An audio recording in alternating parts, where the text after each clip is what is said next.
Alrighty, in the interest of time, we might get going.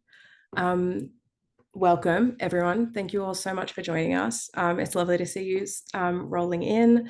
Thank you for joining us for this conversation with Mind Australia around LGBTIQA+SB lived experience leadership in practice. We are absolutely delighted to be sharing this conversation with you all. It's going to be a packed hour, and we're just so glad that you're able to join us. As we begin, I would like to take a moment to acknowledge the traditional owners of the land on which we're all joining from today, acknowledging that wherever we are joining from, we are joining from stolen and unceded lands. For me, that's the lands of the Wurundjeri people of the Kulin Nation, and I'd like to pay my respect to elders past and present and acknowledge that sovereignty was never ceded, and extend that respect to the traditional owners of the lands that you're all on today. If you want to drop in the chat who you are, where you're joining from, we would love to hear it. And yeah, thank you so much. I think as we strive to do suicide prevention work and strive to really center justice in our work, holding a drive for First Nations justice is incredibly important as we seek to create a safer service system for all people. My name is Maya. I use she, her pronouns. I'm the Suicide Prevention Project Manager at Switchboard Victoria, leading the Change in the Landscape work. And I'm delighted to be facilitating this webinar today. I will go around to our panelists to introduce themselves in just a moment, and then I will give a little bit of an overview of the agenda. We're going to have about 35 minutes of wonderful discussion with these fantastic people, and then there'll be some time for questions at the end. So just some really brief Zoom housekeeping. You will see on the bottom, there is the chat box. I can see lots of you introducing yourselves in the chat. Thank you so much. If you do have any questions for our panelists or more generally throughout the next hour, please feel free to pop them in the chat, and the wonderful Caleb, who is monitoring the chat, will pick them up and will make sure that we hear as many of them as possible. If it would also benefit you to have captions, there should be a button in that little bar down the bottom that says show captions. There's some auto-generated captions from Zoom. They tend to be pretty good if that's something that would be helpful for you. So I'll hand over to everyone to introduce themselves. We'll just go around the screen. Kit, I might start with you. Thanks, man. Thanks, Changing the Landscape, for organising this conversation. We really appreciate it. So I'm Kit Rennis. My pronouns are they, them. I'm the program manager for the LGBTIQ+ suicide aftercare program at Mind. I'm also Mind's LGBTIQ+ strategy and service development manager. It's a bit of a mouthful, but yeah. Thank you. Niharika, I'll pass over to you. Thanks, Maya. I'm Niharika. I use she, her pronouns, and really grateful to be here as part of this amazing panel today.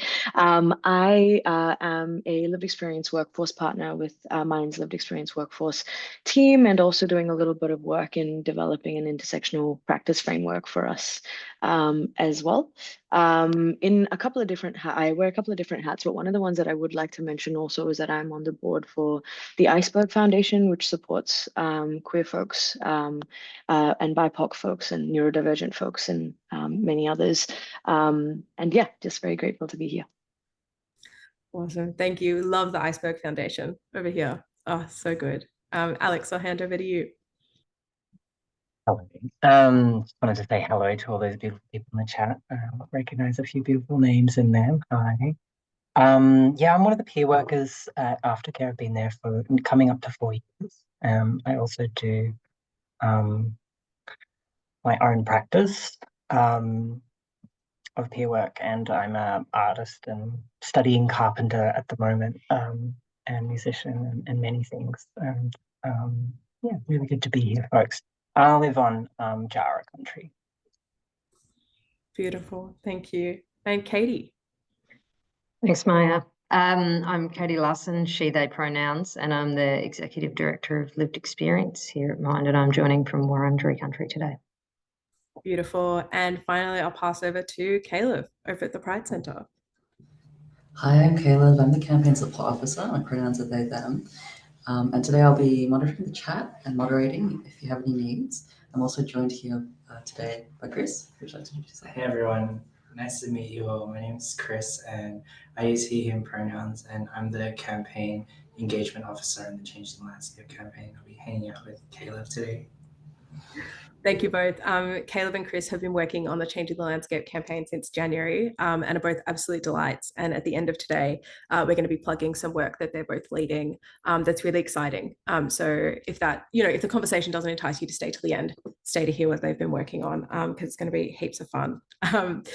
So before we jump into the meaty discussion today, I just wanted to, acknowledge that today we are going to be talking about suicide.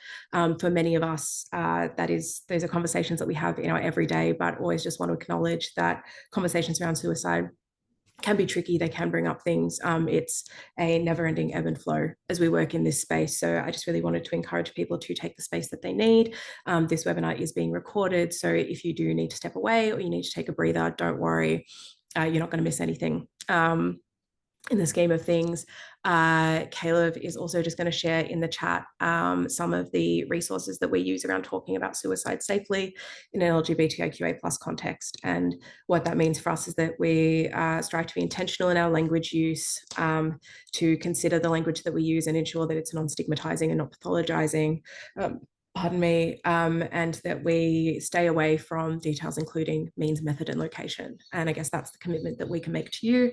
And we ask that as you're participating in the chat, that you also maintain an awareness of these principles and talking about suicide safely, acknowledging that we're all coming to this with the best of faith when we do engage in these conversations. I also wanted to acknowledge that if you do need to chat to someone afterwards, whether it is after this session or any time, Caleb, thank you for popping that in the chat. We've included the link to QLife and Rainbow Door in there, and then the How to Talk About Suicide Safely resource too. Awesome, thank you. I would love to share with you all a little bit about Changing the Landscape before we jump into the discussion with Mind. Some of you may have heard about Changing the Landscape before, you may not have, but Changing the Landscape is a national campaign run by Switchboard Victoria in conjunction with LGBTIQ+ Health Australia, which is our peak body for LGBTIQ+ health in this country. And we are a national campaign working to create a future where LGBTIQA+SB suicide prevention is a national priority. And we use the initialism LGBTIQA+SB to describe our communities because as we were moving through our co-design and considering, how we sort of operated as a national campaign, it was incredibly important to us to inalienably include First Nations LGBTIQA+SB people in the conversations in a way that couldn't be, erased. And so the S and the B stand for Sister Girl and Brother Boy, which represents many Aboriginal and Torres Strait Islander, trans and gender diverse people. And we're really, as we go into conversations with government, with policymakers, using this initialism feels really important. And we've been very happy to see it being adopted across the sector more consistently as well, which is wonderful. So, Changing the Landscape is really our way as Switchboard, as community members, as people that work in this sector, to fight for all the LGBTIQA+SB people whose lives have ended too soon through suicide. And,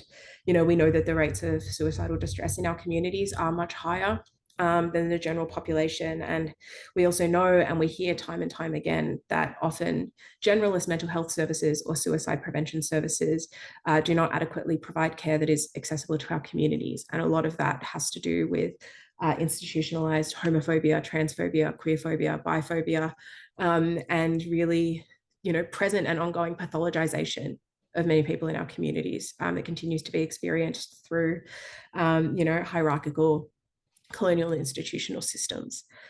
We have a really proud legacy of queer community, joy, histories, and health advocacy in this country. And as we bring both the lives of those that we've lost, their place in our community, and also the generations of advocacy and legacy that we build upon and that we walk alongside, we bring all of that into this work with us in seeking to create change. And at a base level, what we are really hoping to do through Changing the Landscape is to say, the stories that we often hear about our communities and suicide through our mainstream media outlets, through many generalist healthcare settings, is that people from our communities die because of who they are. And we know that that is not true, it's inaccurate, and it's harmful. It completely removes the onus from the systems that we exist within that have created the conditions for mental ill health in our communities, and really moves away from the loneliness, stigma, isolation, discrimination, marginalization, and pathologization that we know are actual drivers of suicide. It also completely erases the protective factor of LGBTIQA+SB communities, of having a connection with community, of feeling affirmed and able to live as your authentic and free self, and all of the things that we know make LGBTIQA+SB lives worth living.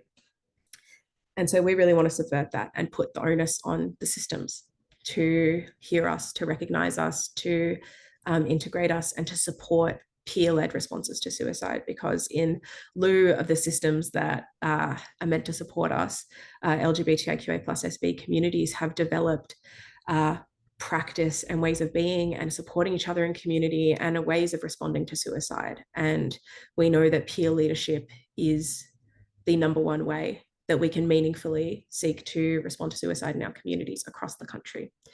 One of the key ways that we seek to do this is through our Changing the Landscape statement, which I think Caleb will drop a link to in the chat. And our statement summarizes this. It really outlines that we don't experience these higher rates of suicide because of who we are, but because of how we've been treated. It outlines the onus on broader systemic discrimination on our experiences and our ability to access the care that we need and deserve. It highlights the value and protective nature of lived experience leadership and what we understand about the value of LGBTIQA+SB people with lived experiences leading and participating in this work. And it then includes a series of foundational recommendations of things that we know really need to change if we want to respond to LGBTIQA+SB suicide in this country and create a better future. And those recommendations boil down to recognition of our histories, our experiences, our wisdoms, embedding of community leadership within service systems, service design, development, implementation, evaluation at every level, and finally funding. We need sustainability of funding, which, is something that is not a new conversation for anyone, but, the further that we get into this work, and as I'm sure everyone both attending and on the panel can attest to, the cycles of funding that we experience in this country and being reliant on innovation grants or 12-month grants, 24-month grants really impact our ability to grow and to learn and to build networks with each other. And it feels like often we are taking 2 steps forward and then a big step back when a whole lot of work has to start again. And we really want to see a future where those things are different and where there are really strong enablers in place to support LGBTIQA+SB people to access the suicide prevention care that they need and also to thrive within community. So that is, at a broad stroke, what Changing the Landscape is seeking to achieve. You can learn more about that by heading to our website. But without further ado, I would love to hand over to the wonderful folks at Mind and start jumping into questions. And a reminder that if you do have any questions as you go along, please don't hesitate to put them in the chat. We'll have some time for attendee questions at the end, which is great. So I would really love to start by asking you, Katie, how did Mind come to this work and why did it feel important to begin engaging in LGBTIQA+ lived experience work? Thank you. So look, the start of the aftercare program particularly, I guess, stemmed out of 2 things. One, some of the work we did some years back through the Mind Equality Centre, and really looking at how, as a mainstream organisation, we could be providing community-specific services that are led and run by community. And then there was the National Suicide Prevention trial process through the Northwest Melbourne PHN, which allowed us to bring aftercare to life. But I really want to credit the people who, and there's a number of people who started the program, because it could have gone in multiple ways and directions in how the program was delivered. But very early on, there was a very clear intention around the role of peer work and then the role of queer peer work and how that needed to be centred within the delivery of the program. And I think, look, we as an organisation have always had a huge amount of interest in developing lived experience led and centred approaches and trying to understand what that means and how we can do that in different ways. But I think this particular program has been an extraordinary example of what you can do when it is actually operating under, as much as possible in a big mainstream specialist mental health organisation, as much as possible through a community-led mindset. I think that we need, it's absolutely critical that we continue to think about how we bring these types of models to life. I was really with you in your comments, Mayor, about funding and the challenges of that. So I think there's a real essential component for us to continue to think about how we demonstrate the evidence of these types of models, and the fact that when you're doing intersectional justice-based work, you're doing that because it's grounded in justice and human rights, but you're also doing it because it connects with people and it connects with communities, and that's primarily what we need to do. It's creating safe spaces for people to access services, where we know too often across the mental health and suicide prevention system, people from our community just don't feel safe, have had negative experiences, have a fear of how they'll be received, often feel invisibilized in conversations around mental health crisis, distress and suicide. So I think that's really foundational for why we think about this work in this way. But I also want to acknowledge that it's really led by the team. That connection to intersectionality and social justice is held most directly within the team. Our role, I guess, as a larger organisation is to support that to happen, and also to think about how we can take the learnings from that type of model into other environments and other spaces that can inform transformation in suicide prevention and mental health systems, because it's not largely what we see, it's not largely what we see valued when it comes to funding and expertise and acknowledgement. So there's a real critical need for us to continue having these kinds of conversations, and I guess building strength together and how we promote the role of these types of programs. Yeah, thank you so much. And it's really powerful, I think, to hear about like the journey that something like this takes. And I guess like as you said, like the continual work to advocate for these things to exist and to grow and to create any semblance of sustainability. This work feels so important. I guess acknowledging that broader team and zooming in, Alex, I'd be really interested in your reflections around like what does it mean to you to work in a peer role in this way, and how does it allow you to, I guess, like engage in your practice or challenge maybe some of the existing power structures that we understand? Yeah, thank you. I mean, if you get down to it, like a living wage is great, and I think that's really important to think about when you're going through your own mental health journey, and going through quite an extensive one, and not finding people that look like you, which I think is an incredibly important thing when we're thinking about the deeper questions. Is like, what I'm going through something that other people have gone through? And so for me, it was incredibly isolating. And then secondly, as well, is like, the prospects of finding work as someone that has a living relationship to being alive, which we all do. But yeah, I think that's an incredibly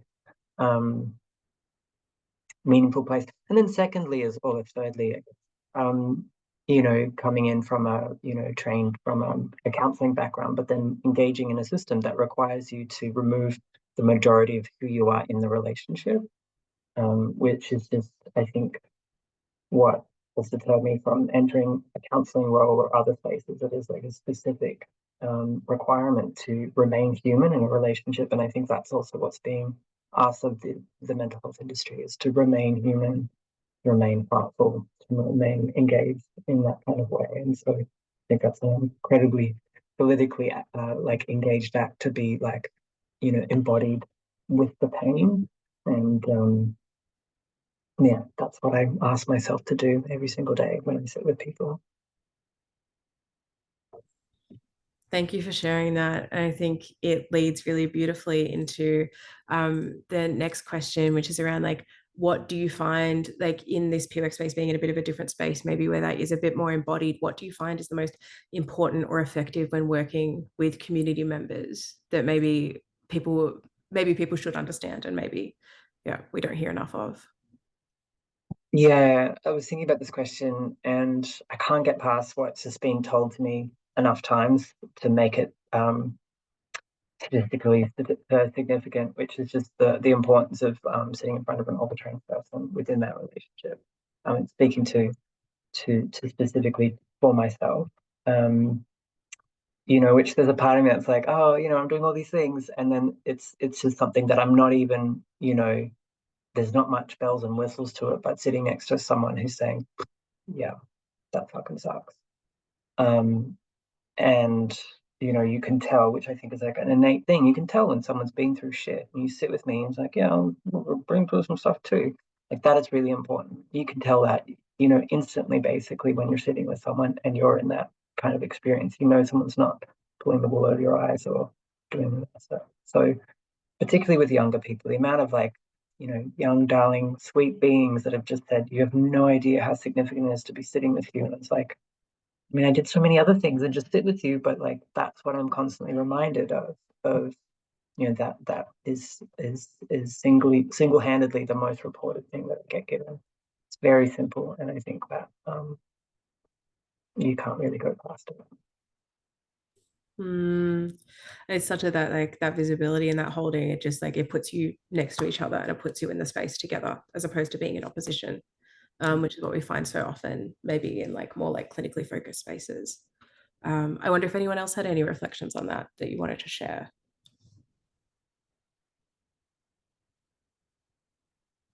Awesome.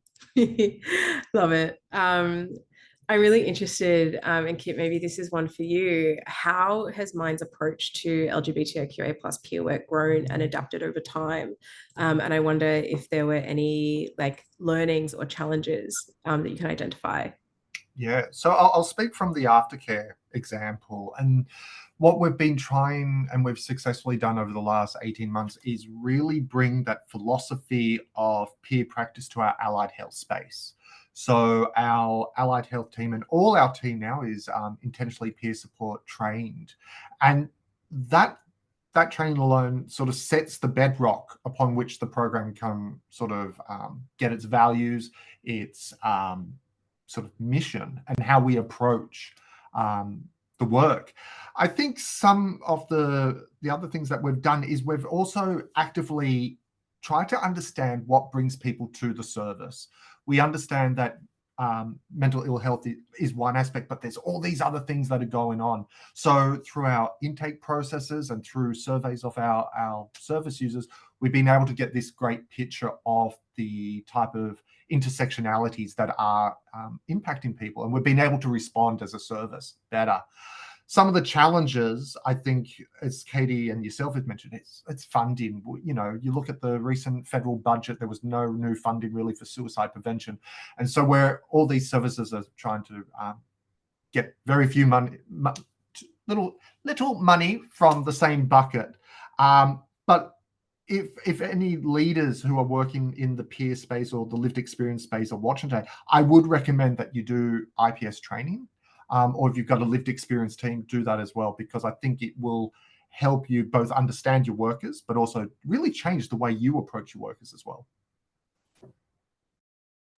I'm really interested in that, I guess, that point that you mentioned around, and Katie, what you were saying earlier as well, around not only is it about developing practice, but also changes maybe the broader way that the organization works or the broader program works.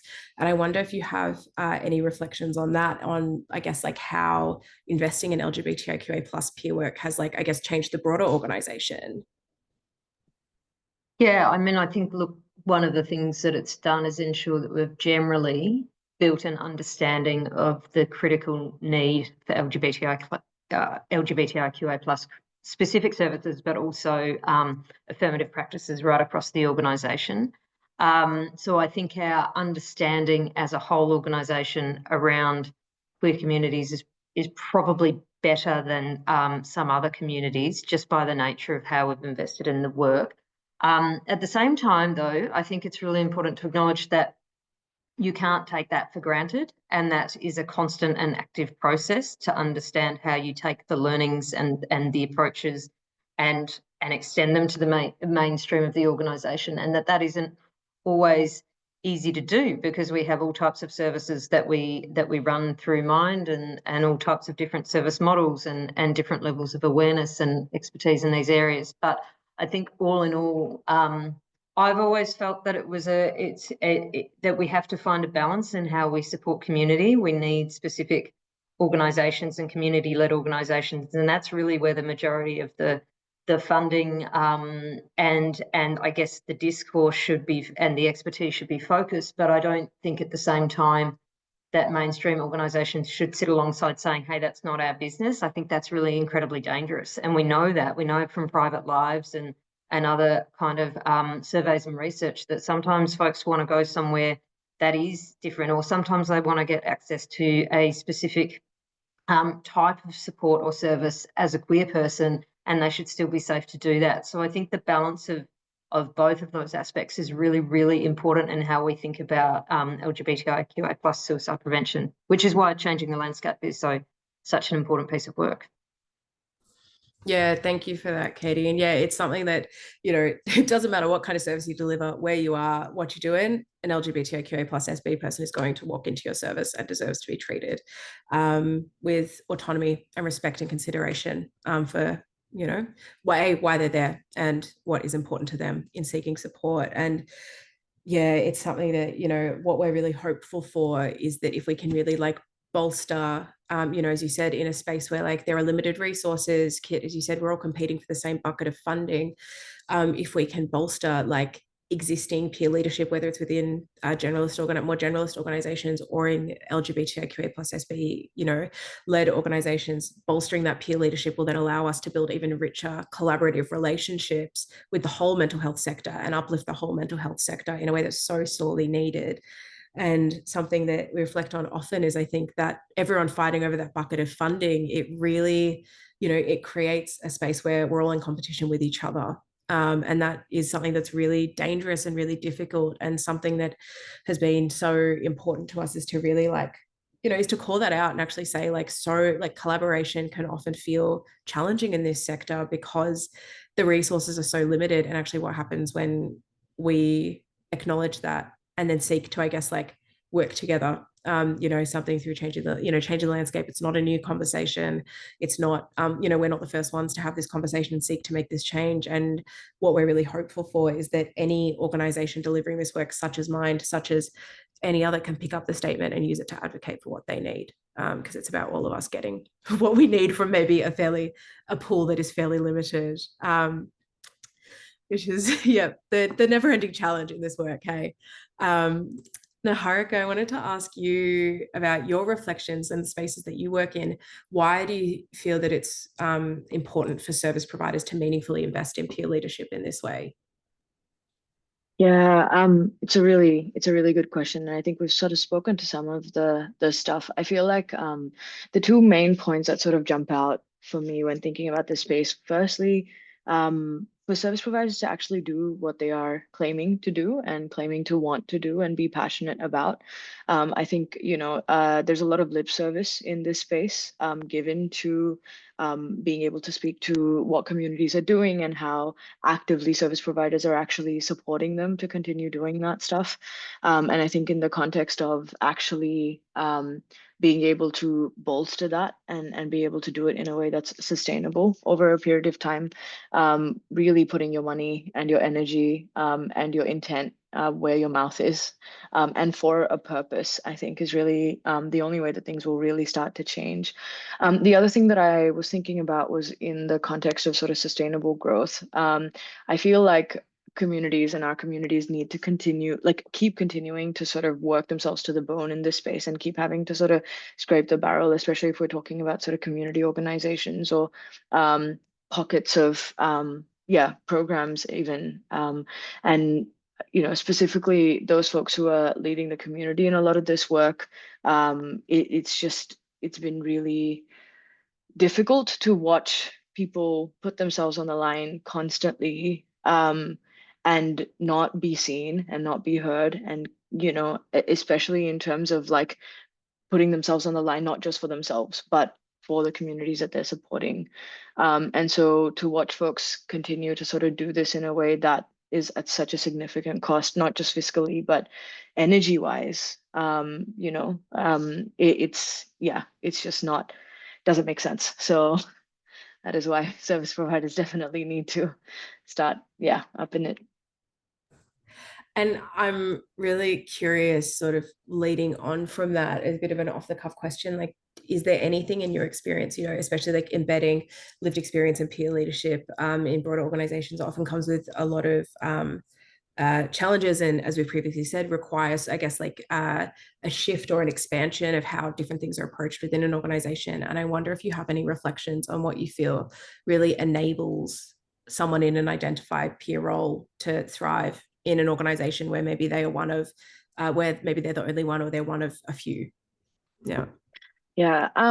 Look, I think, we're kind of getting past the point of just talking about representation now. I think it's not so much just about the acknowledgement of us as a minority being in that space.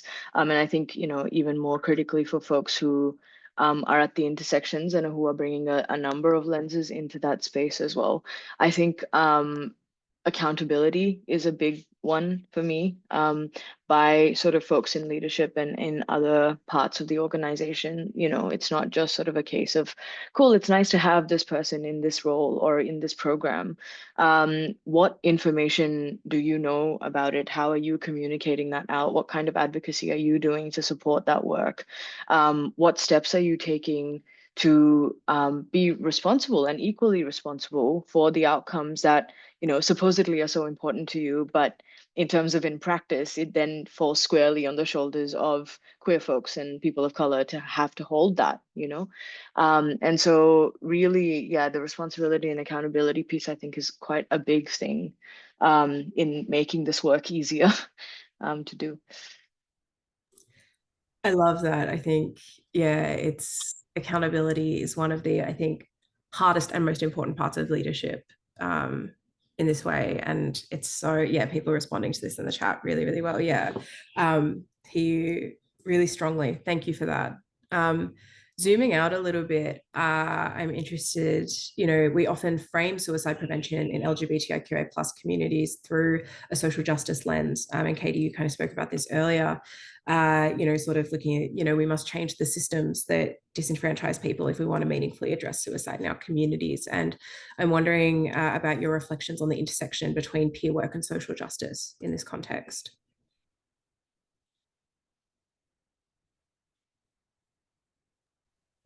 Was that to me, Maya? To anyone. I wonder, maybe like Alex and Naharka, Yeah, right. your roles. Alex, I'm conscious that I just spoke for a bit, so maybe you go and then I'll go.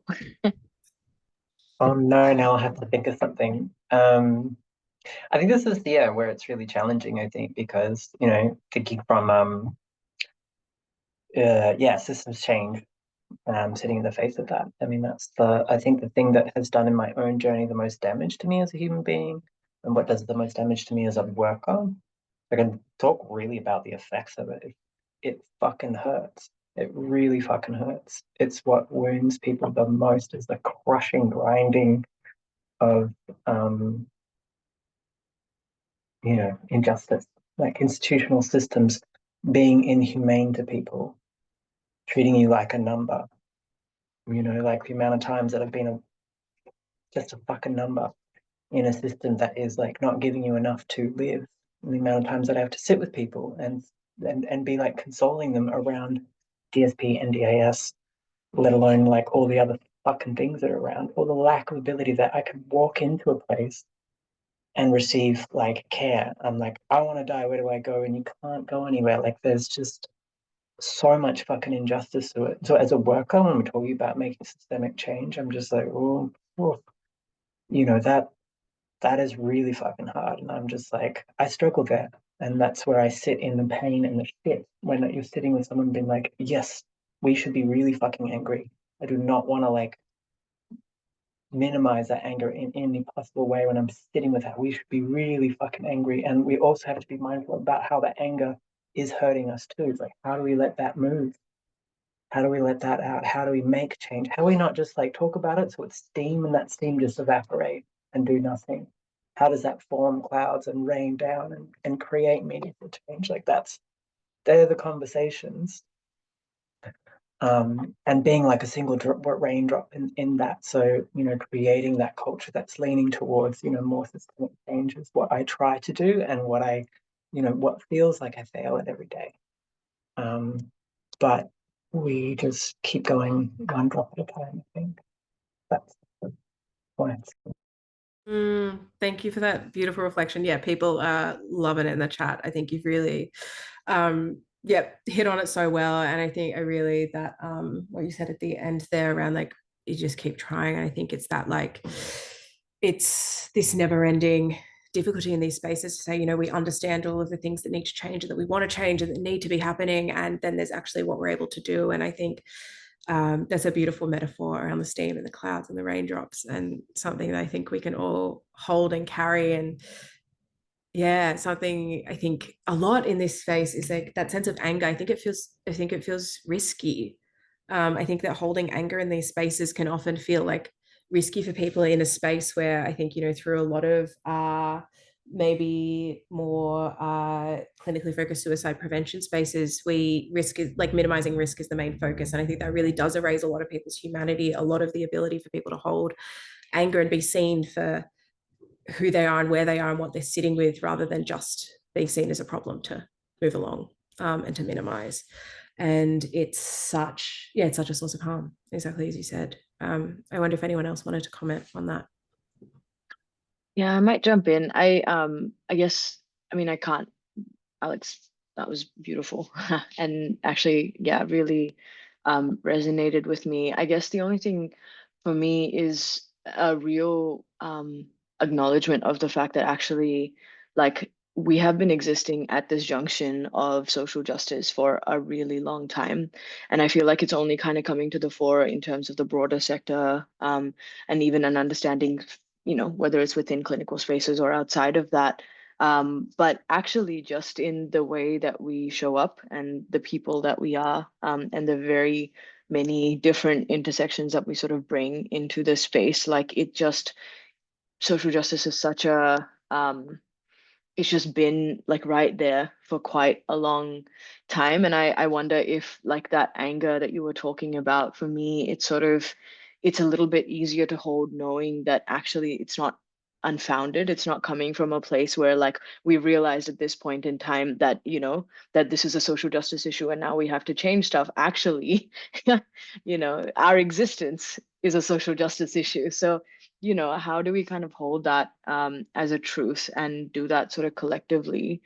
Because it's just, it's so easy to think about it as this point in time and, something that's sort of developing now, when actually like this work, and for so many communities, this work has been a long-term social justice issue. Beautiful. Thank you. I love that. Yeah, it's the politicization and the justice is the decision is made for us often in that space. I guess zooming along and thinking about that, maybe Katie and Kit would be interested in your reflections on what do you wish that funders and power holders understood about LGBTIQA+SB communities and peer-led suicide prevention.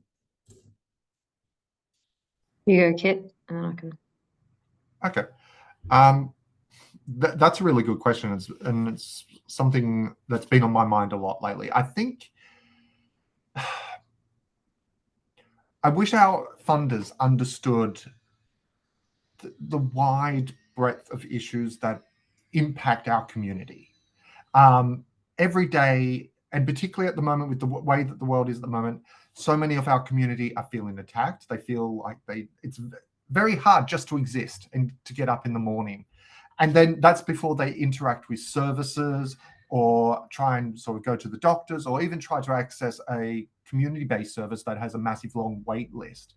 And so it's understanding that a service like aftercare is so important, because without us, our community would lose a lot more members off it.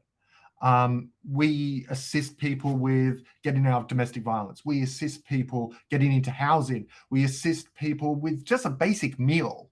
We really meet people where they are and see them and journey with them. And I would hope that our funders kind of see that we're actually we're helping more, then they probably think that they're getting more bang for their buck. I can't speak today, so I apologize. But yeah, it's like any community service. They always go beyond, and the team at Aftercare is absolutely amazing for doing that. So, yeah.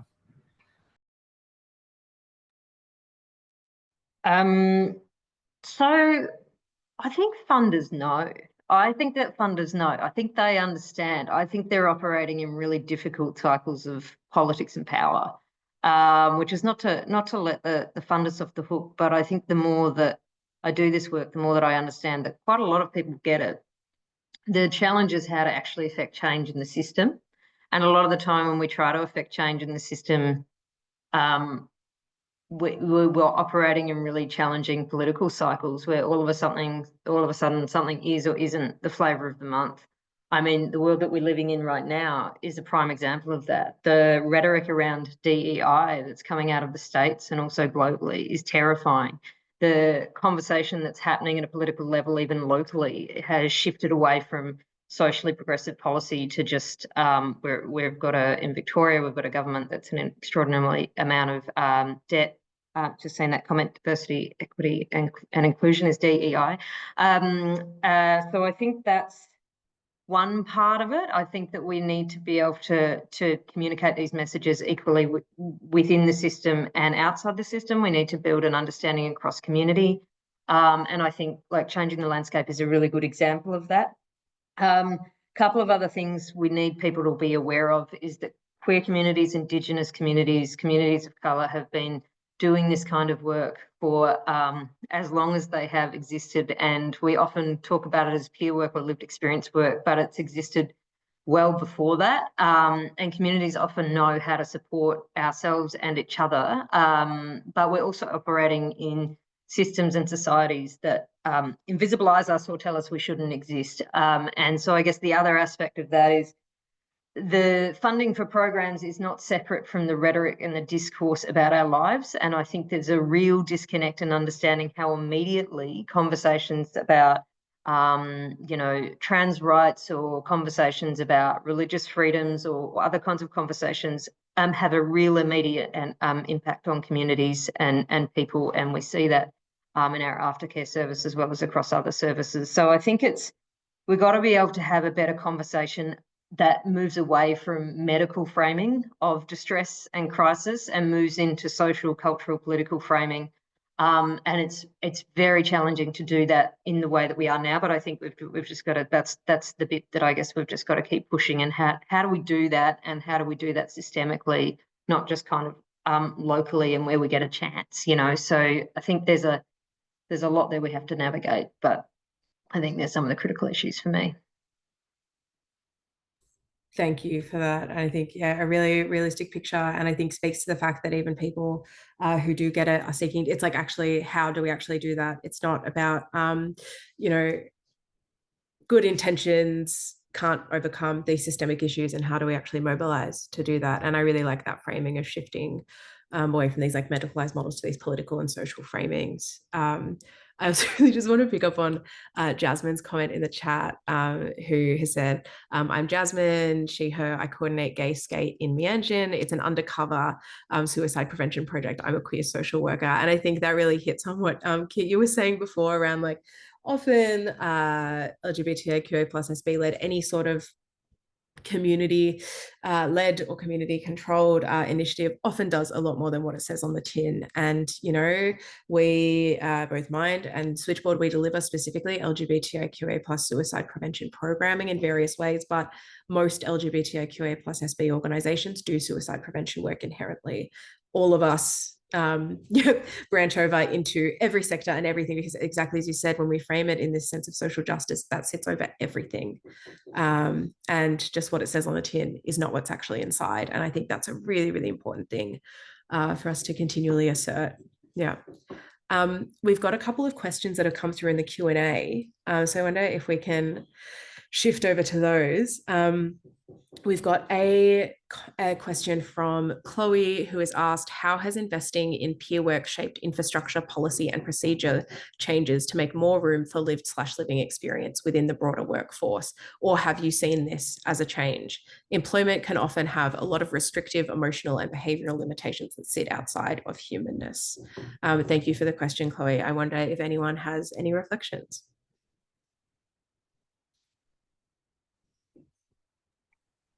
I mean, I'll touch on this, but Niharika, I wonder if you want to comment on this too. So we have invested pretty heavily in the peer workforce at Mind over a long time, but particularly over the last 5 years. So developing a lived experience strategy, developing systems around, we're trying to think about systems around lived experience governance. What I would say is that we're in a process, and the reality of how to center that work, it's not a straightforward process. I think there's inevitable and obvious tensions that arise across practice, across policy, across culture, across leadership. And so we're grappling with those. And I think to your point there, Chloe, I've lost the question now, but I think the other thing I was just going to comment on is this kind of challenge for lived experience work, the challenge of professionalisation, and what does that mean? So the balance of both seeking to be fitting into what it is to be a worker and to be a part of an organisation and to be employed versus what it is to be doing lived experience work, which inevitably challenges lots of facets of that. And I don't have the answers for that, I guess. And we're trying to think about that, but I guess it's creating more ways to be connected and thinking about which the other members of the team have spoken about beautifully around our humanness. And I think a lot of what we do in our work and our systems that we work in encourages us to disconnect. But actually what we have to kind of do is constantly come back to a place of connection and look at what that means and how we relate to each other and how we relate to the work. I don't know if that answered the question though, but others will have thoughts on it. Oh, that was, yeah, absolutely. I mean, you took many of my points, but that's okay. No, I was the only thing that I was going to mention was specifically in relation to like the last part of your question, sort of around that restrictive emotional and behavioral limitations. I think the beauty of being peer-led means that we are very frank when we talk about coming up against those walls and those barriers that kind of exist, whether that's within an organizational setting, whether that's within the broader sector.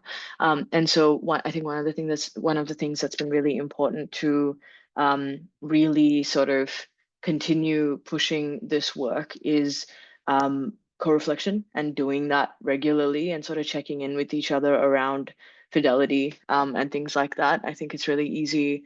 I often I start to sound like a broken record when I talk about sort of one of the big limitations I think in the broader mental health space is that people often wear their hearts on their shoulder and as a result think that there's nothing that they can do wrong. It kind of becomes this thing of like, well, I care about people. I'm in people caring and human facing work. Like, how can you possibly think that, I wouldn't wouldn't care about people, or how can you think that I'm going to make a mistake when it comes to stuff like this? And I think that also needs to extend strongly into the peer workforce and specifically peer leadership, like getting to a place where you're like, cool, like I've got my values, I've got my structures, this is what my experience has been. Like, it's really easy in that place to kind of pat yourself on the shoulder and then continue your day.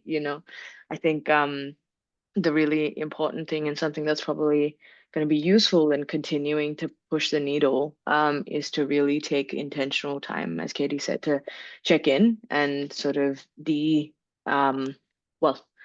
exhumanize and really sort of focus more on bringing it back to the human part of it, as opposed to kind of getting lost in the diplomacy and the bureaucracy and everything that kind of exists as well. Yeah, I can quickly jump in there as well, speaking from like continually practicing for that 3.5 years in aftercare. I think what really holds us together is like maintaining daily practices of connection. We check in, we check out, we mean it, we show up in those spaces and we talk about what's really affecting us in the work.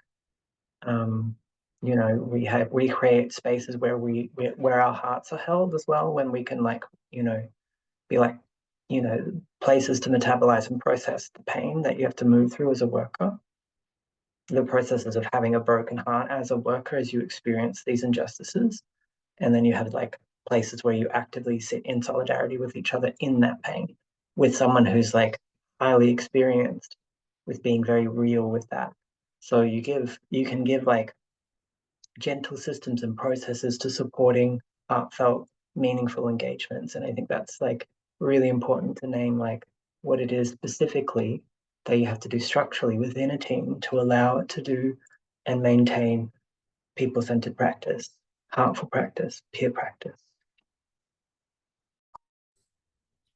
Thank you. It was beautiful reflections. And yeah, Chloe's responded in the chat saying that is such an important point. Harm is always possible, but so is meaningful repair if you hold awareness of this possibility.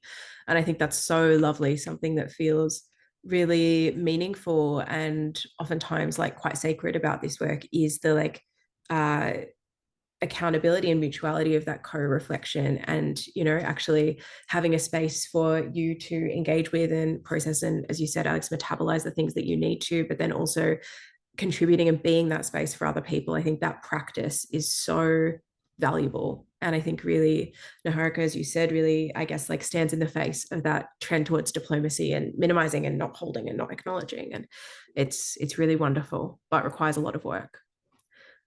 We also had a question from Mon, who has asked, do you feel that more research is needed to drive financial investment in this space? If so, what do you want to see research consider? Just a small question. I'll have a crack at that, and maybe Katie can sort of add on it. I think, yes, more research into how we make one of the big things that we sort of see and what we sort of hear from other aspects is about our outcome measures, or we've got to do clinical measures because these are the only ones that do the job. And it's not true. But governments sort of say with funding, you've got to do this. So we need to research. But as industries, as service providers in peer spaces, whatever we're doing, it's important for us to document it, to record it, to present it, or to put it in journals, so that evidence actually gets out there, so that we can actually sort of see that there's this great evidence trail of things that work. So you mentioned before, Maya, about risk. And, one of the great things that we do at Aftercare is about dignity of risk, and how we've actually hold that and give agency back to the person and document it and sort of track it. And we record it. We've got that sort of evidence there that it actually works. And as evidence-based as well, there's evidence that feeds that. But there's research that needs to sort of look at it and sort of then transpose it so that we can actually use it in other mental health settings.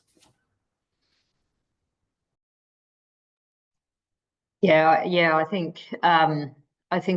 I think contributing to the evidence space is absolutely vital. Getting good, I have to say it, but getting good data and getting ways of telling the story of the impact of programs to communities in ways that are meaningful for those outside our community is critical. I hate to say this, but I think it's true. I think we have to be able to show, we spend millions on hospitals for mental health distress and crisis. And I think we have to be able to try and show how that money could be better redirected and actually what the impact of that would be. I think that the challenge is how we hold what is core to our work, but also communicate the impact of our work in ways that are different. So I think, we have lots of evidence and we have lots of research. We don't see the investment going where it needs to. We're still on year-to-year contracts. We're still kind of disappear if we've got the wrong I don't know what to say, government, but if we've got the wrong kind of framework for understanding our position. So I think it's important, but I think we have to be able to kind of tell the story in lots of different ways, and ways that we might not be 100% comfortable with, in order to reach positions of power and influence in the system.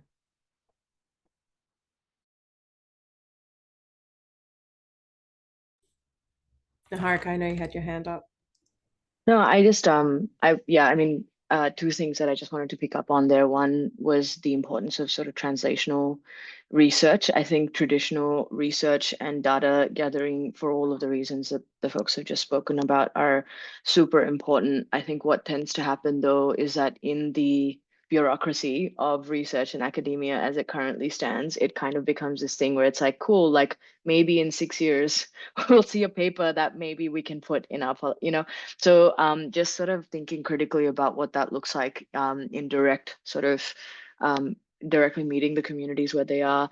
I think the other really big thing in terms of how I sort of read that question, especially in terms of what you'd want to see research consider, is a rise in lived experience researchers. We're talking about the importance of data and the role that it plays and how to sort of have it fit into the current system as a means of supporting things like funding. I think at the same time, like, how do you ensure that the data that you're collecting, the way that that's being analyzed and then being put back into the system, stays true to the values and the principles that underpin our work, and that research is not being conducted on us, because that shit's happened in the past. We know how it's gone. We don't want that shit anymore, So I think really, seeing a rise in lived experience researchers who can really bring that intrinsic sort of intentional and purposeful lens of their experience, whilst, doing a bit of that diplomacy and trying to figure out how to do it in a way that upholds what we're trying to sort of achieve, is important too. Beautiful, thank you. And Mon has noted in the chat there, personal bias, in my opinion, is that we need identified academics to lead this research as well, get lived experience at the start of the system and let that filter through all levels. Couldn't agree more. We've got another question we've got a couple of questions. All right, we've got 3 minutes left. Do what we can.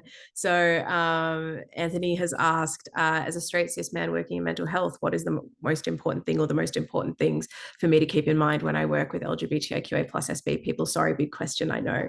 It is a big question. I think we could do a whole webinar based on that, and then some, but I do wonder if anyone has any, I guess, broad reflections.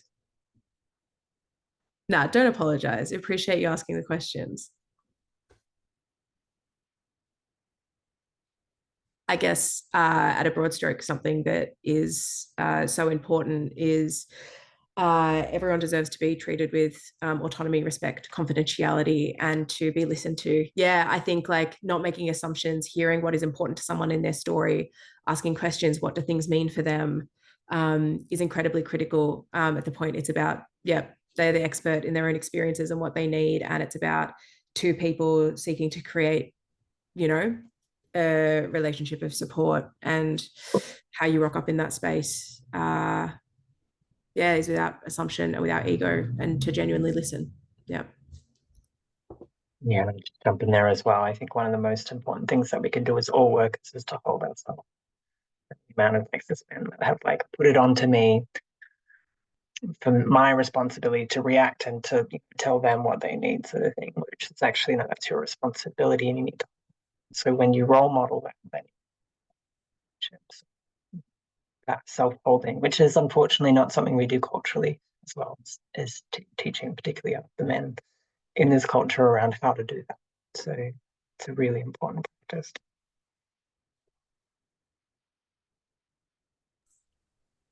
Beautiful. Yeah. Oh, no, I was just going to say, I just want to reference my comment in the chat, which was really coming from a place of sort of mutuality. If we're sort of using IPS language, I think part of it is also how do you sort of show up in a space that doesn't, yes, in terms of being an expert in their own experience, for sure. But I think sometimes that can kind of create a bit of a power over dynamic too, where it's like, you are the subject of this conversation, and what can you do to explain to me who you are? We're people, we're having a conversation. How do I hear you? How do you hear me? How do we show up in this space that's mutual? I think is also important to keep in mind. Beautiful. Thank you. We're out of time. I'm so sorry. I know that we had a couple more questions in there. I do just want to thank you all for being here today. Thank you for participating, for being in the chat, for asking questions. And thank you to our incredible panelists as well. This work is continuing. As I said before, just really quickly, Chris and Caleb are about to do some work leading the development of some resources that are co-created by LGBTIQA+SB people with lived experience for community, care mapping resources, all of these sorts of things. So the best way to keep in touch with that is to join our mailing list and follow us on Instagram, because we are going to be releasing information about that next week, and it's going to be awesome and a lovely set of resources for community. You can also sign the Change in the Landscape statement and say that you want to see this change happen. We had a question in the chat from Caspar around what kind of world are we imagining and building together as lived experience workers and leaders in nonprofits. And I think maybe in lieu of us having time to answer that question, I think maybe that's a really nice question for us all to leave each other with. I'll pop it in the chat as something to think about. What kind of world are you imagining, and what do you hope that we can build together as we navigate this space and seek to do justice in a space that's really difficult? Thank you so much to our panelists. You've been amazing. We really appreciate it. And yes, this recording will be available, and we look forward to continuing to work with you all and engage with you all as we seek to change the landscape of suicide prevention for our communities. So thank you all so very much. Have a great afternoon. Bye.